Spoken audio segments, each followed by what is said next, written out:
আজকের আউটিংটা একটু অন্যরকম, কারণ আজকে আমি আমার দুই মাকে একসঙ্গে নিয়ে যাচ্ছি একটু শপিং করাতে আর একটু ঘোরাতে।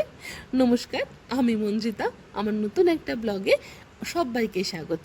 তোমরা তো জানোই আমার দুই মা এখন আমার বাড়িতে আছে, আর আমার শরীরটা একটু সুস্থ হয়ে ওঠাতেই সবাইকে রেডি করিয়ে আমি বেরিয়ে পড়েছি কলকাতার শপিং এক্সপোর জন্য, যেটা কিনা হচ্ছে সাউথ সিটির ঠিক অপোজিটে তালতলা গ্রাউন্ডে।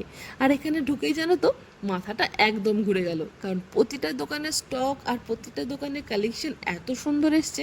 আর জানো তো এইবার না স্টার্টিং প্রাইস মাত্র 50 টাকা থেকে। তাই তোমরা যারা যারা অলরেডি পুজোর শপিং স্টার্ট করে দিয়েছো, এই জায়গাটাকে একদম মিস করো না। খুব রিজনেবল প্রাইসে খুব সুন্দর সুন্দর জিনিস পাওয়া যাচ্ছে।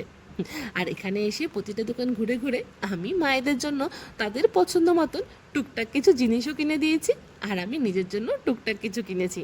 আর সত্যি কথা বলতে, মায়েদের কিছু কিনে দিতে পারলে না আমার মনটা ভারী খুশি হয়ে যায়, কারণ আমি জানি সারাটা জীবন তারা শুধু নিজেদের শখ আহ্লাদকে বিসর্জন দিয়ে সংসারের কথা ভেবেছে আর আমাদের পেছনে এফোর্টস দিয়ে গেছে। তাই এখন তার সময় তাদের শখ আহ্লাদকে একটু হলেও পূরণ করার, তাই আমি সাধ্য মতন সেটাই চেষ্টা করি। যাই হোক, হই হই করে আজকে সারাদিনটা আমাদের খুব সুন্দর কাটলো। এবার আমরা বাড়ির দিকে রওনা দিয়েছি। যাই হোক, এখন আমি আসি, দেখা হচ্ছে অন্য কোনো নতুন ব্লগে। ভিডিওটি ভালো লাগলে ফলো করে যেও।